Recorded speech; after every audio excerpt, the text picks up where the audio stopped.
Meditation Book Reading.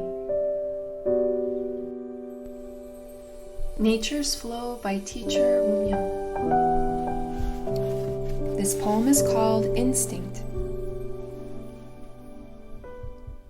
The red-crowned crane that came to our rice paddy last year has come once again.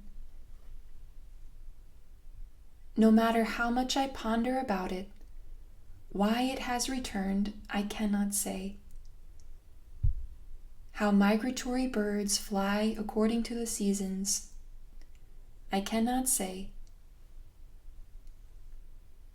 The farmer weeding his field sighs as he looks up at the birds. The birds are flying away. The crane is gone.